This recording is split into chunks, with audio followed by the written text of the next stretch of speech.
Tesla just shocked the entire auto industry with layoffs, slumping sales, and yes, a recall. And a pretty serious sounding recall, but I'm happy Tesla's doing a recall. So much better than hiding a problem or ignoring a problem or denying a problem. Often those three come together from manufacturers that are playing things as they shouldn't. We want safety as automobile buyers. So from Business Insider, we've got this story from Grace K. Some Tesla factory workers realized they were laid off when security scanned their badges and sent them back on the shuttles. So according sources, claimed this, and that caused some people, it took quite a while to get into the factory, kind of like a little traffic jam for getting into the factory. So Tesla laid off more than 10% of its workforce on a Sunday night when they went in to do their night shift. Some factory employees only realized they were laid off when their badges didn't work, and then they were told to take a shuttle back home. So staff at the Nevada factory apparently waited up to 2 hours to get into the factory. Now, why? What's going on? Why would there be layoffs? Well, there's layoffs not related to the recall. We'll get to that shortly, and we'll talk about the National Highway Traffic Safety, the NHTSA. We'll talk about the numbers. You can go and find it.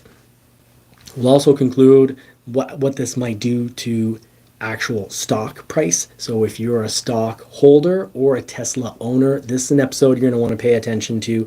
Layoffs are pretty serious. Manufacturers want, depending on how skilled that labor is, but they definitely don't want to lose their skilled labor, because these days skilled labor is very hard to find. So 10,000 layoffs at a factory is very, very serious. Tesla plans on laying off a total of 14,000 of its employees. And the reason for that is, well, in a big part, slumping sales. Tesla has a huge challenge ahead of them. They had a major majority in electric vehicle sales, and that dropped. They went from in the 60 percentile down to 51%. So let's get down to the actual direct numbers. Sorry, that's Layla right here. Layla's not smiling and laughing because of what's going on at Tesla. She just really likes to sit up and get business done. But okay, so I want to get more on this on the screen, but that's fine. We've got an image back there, so I'm just going to switch to my notes here. So what Tesla has been facing is a lot more competition from BYD, that is a Chinese EV manufacturer, and it's tough because Tesla was king in China, and now their homegrown BYD EV, helped out by the government tremendously, and the Chinese government, as they help out their own homegrown, they're not helping out Tesla as much as they used to. So sales have gone down. Tesla is facing huge competition in China, the biggest EV market, from BYD. And BYD has actually moved into Mexico, Europe. Tesla's getting a hit from BYD, and the general market craze, the craziness for the entire craze for electric vehicles has gone down. We see it in resale values. You look at the entire electric vehicle segment 1, 2, 3 years ago, they were the category of vehicle that depreciated the least, and now they're the category of vehicle that depreciate the most. Now that's a big sign that demand and willingness to pay a premium for electric vehicles is drying up. Ford Mustang Mach-E, a sign of trouble for both Tesla and Ford, is how did Ford sell all those Mach-E's and Ford Lightnings 2023s that piled up at dealerships? We had millions and tens of millions of dollars in Mach-E and Lightnings sitting on the lot, paying 7% interest on them. Dealers were getting pretty stressed, a little furious. Ford had to come in, save the day, and they did save the day. They took thousands of dollars off the price, dropped the interest rate by so much. Leases were being offered at, and still are, at 0.99% interest. There's a cost to that for Ford. Ford doesn't borrow at 1% interest and then borrow you at 1%. They must be borrowing somewhere around the 7 percentile mark. So if they're offering 1% interest, 0.99, that is a subsidized. They're paying to offer you that low interest, even on the purchase side of things, which I would definitely lease an electric vehicle. I would not purchase an electric vehicle because of upcoming changes of technology that is going to be, very different and a whole lot better. Even Jim Farley, the CEO at Ford, has said Gen 2 of electric vehicles at Ford are going to be a huge change, like a huge improvement. And I already found LFP batteries, lithium iron phosphate batteries, to be a huge improvement over lithium ion because of their much lower, 3 to 4 times lower cost. So if ever you have to replace them, it's going to cost you way less. And also the fact that they're supposed to last, or are known to last, to be about 4 times more durable. So LFP batteries are fantastic. You can charge them from 0 to 100% at a fast rate without destroying the battery. So I think that's a huge improvement, and it's being considered, kind of a minor improvement, and that what's going to be the huge improvements are Gen 2 for electric vehicles at Ford. Wow, that's why you lease.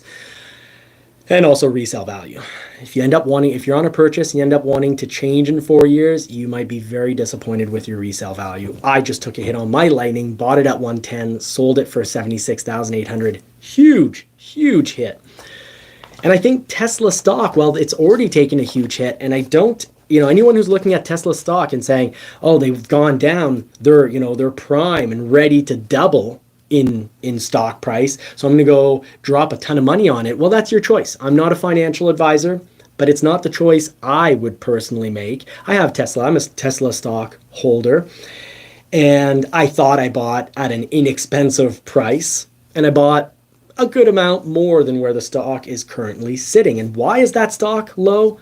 Huge competition from BYD, resulting in layoffs, 14% of the workforce being laid off, meaning big mega plant plans to make mega plants will probably get slowed down because demand has slowed down. Now, BYD in Q1 of 2024 actually saw a decrease in demand, I believe, by 43%. So BYD is taking a hit too. This is a story for all electric vehicle manufacturers. But sales are slumping, not just at Tesla, everywhere. Now, Tesla used to have huge gains, and slumping sales, it's not a nightmare story here, folks. Tesla's not going to go out of business. It's just Tesla used to have huge gains quarter after quarter, year after year, and now those huge gains aren't there. And a lot of the stock price was high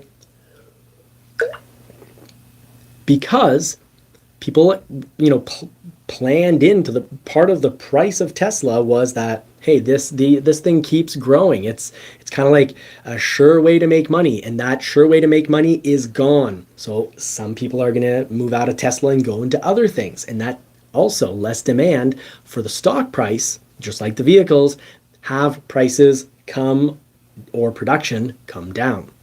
So there's also a recall at Tesla, and I'm not taking this as a bad thing. Just this recall certainly would not have me selling Tesla stocks. EV demand being lower and also interest rates being high, Tesla is a company that is sensitive to high interest rates. Just like solar, just like charging stations, I like the company ChargePoint when I'm pretty much sure that interest rates are going to go down. And for 2023, I am not sure that interest rates are going to be going down. I think there's a possibility that there's no interest rate cut. And if there is one or two, I think it's going to be very much at the end of 2023. Again, not a financial advisor. This is my personal opinion only. So this is not financial advice.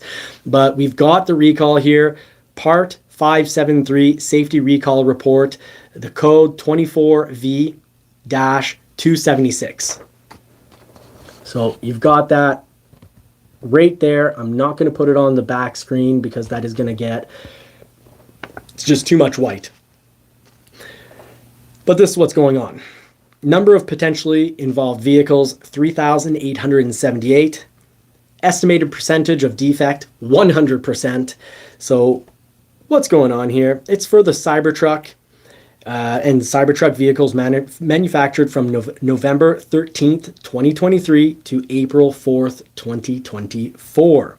On effective vehicles, when high force is applied to the pad on the accelerator pedal, the pad may dislodge, which may cause the pedal to become trapped in the interior trim above the pedal.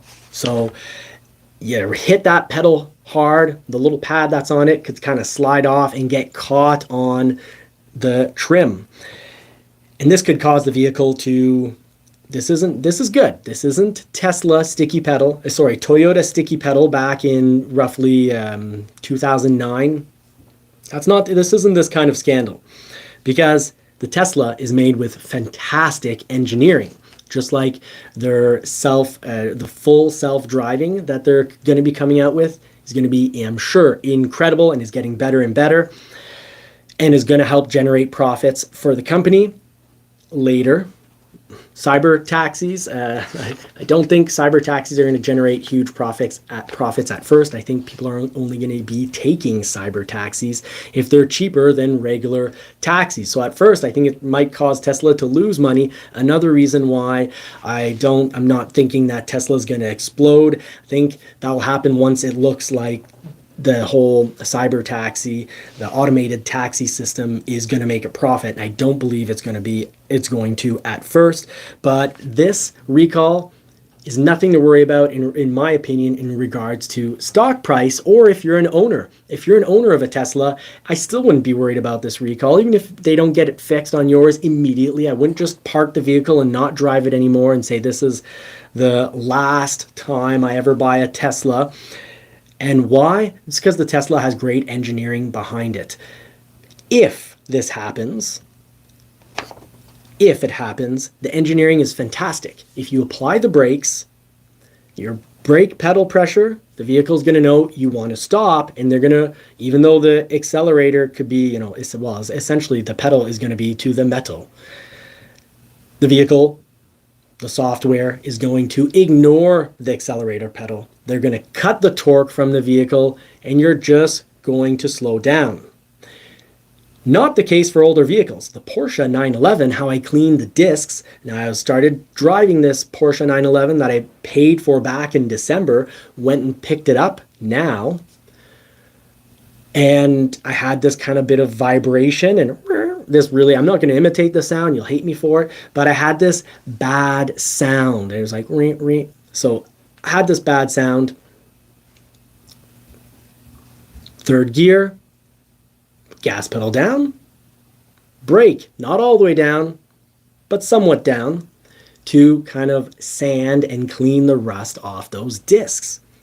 And that helped me potentially avoid an accident, because those rusty discs, if I would have needed them in some long distance, quick, fast braking, wouldn't have been the best at, having the pad grip to the discs and hold the discs tight enough. So I wanted to get the rust off those brakes quick and fast. So what's going to be going on with this recall? Well, it's not a reason to not get the Cybertruck, but it does have me, raise a small question and a little worry here in regards to how the Teslas are being built. Tesla's been great at coming back and just upping production. They've done an incredible job. It's wild. But there's this whole story that the reason the pedal pad is coming off is that when it was originally fitted on, it looks like it may have been fitted on using a soapy solution. And, if you're fitting on the pad to the pedal, the metallic pedal likely, with a soapy solution, how is the glue supposed to properly dry and hold the pedal in place? I'm not a bioengineer I'm not an engineer, period, and I'm not an engineer when it comes to chemicals and whatnot. I just would think that a soapy solution would cause problems for the glue, leading to an inefficient solution, because the two would cancel each other out. Well, it looks like they have canceled each other out, but minor. Vehicle will stop. I'm sure we're not going to see Tesla stock crash because of, report after report of major crash in the vehicle, because if the vehicle starts to continue to accelerate, you just hit the brake and the vehicle is going to shut down the torque. Even though the pedal is going to be the metal, the vehicle is going to override that and ignore the accelerator pedal. So that's going to be fine. What does worry me in regards to, so I'd say if you're a Tesla owner, I wouldn't be worried.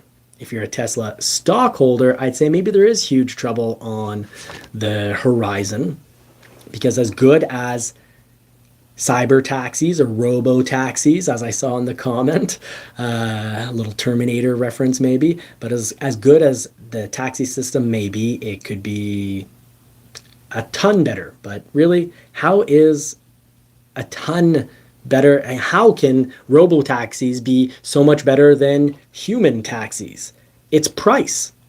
So that's why I think at first they're kind of like Uber. They're not going to be able to work with the same profit margins. They're going to have to undercut in order to gain the business, and maybe long-term figure, we'll push out all the competition with lower prices and sustain losses for possibly years, to then be the only competitor on the market, or have pushed out the humans and then raise prices. So I think major profits coming in from the whole cyber taxi, robo taxi, full self-driving is going to be much later on. However, there's profit potential when it comes to full self-driving for the sales of that software, because insiders are saying that full self-driving is really, really good, and that the next phase is going to be fantastic. Hopefully, not just mind-blowingly fantastic, but stock blowing up levels of fantastic. People are going to have to love it to drain some profits out of it. They're going to have to love it's going to have to be really good, and I think it will be. And if you're a stockholder, you have to hope, or not just hope, do your homework, but ask yourself, are people going to spend money for full self-driving, or will they just drive themselves?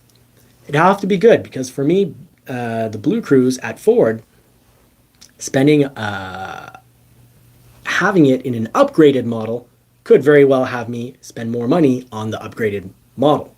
But as a monthly or yearly fee for Blue Cruise, just so that instead of having 2 fingers on the wheel, and one hand on my lap, I have both hands on my lap, I'm not willing to pay for that. Now, and this is a question of law, because the law has it that I have to keep my eyes on the road. If I could actually be more efficient with my time and, edit YouTube videos, read through and analyze what I need to do to continue managing my stock portfolio, or sleep, I would definitely pay a certain price. If my productivity can outweigh, and that's, it's a question of how many people are out there whose productivity per hour is worth the price per month of the full self-driving, if you can take your eyes off the road. Now, Blue Cruise, I can say I probably would have paid $200 to $200 per month if it was, the type of technology where I can take both my hands and my eyes off the road, but laws are currently preventing that. Tom Dinder, maybe you're right about that, but I'd also maybe not postulate, here, I'll ask the question. Are BMW owners not the worst drivers on the road? They're always out of blinker signal fluid. Always. They never remember to fill up the fluid for the blinker. So that's the Tesla story, folks.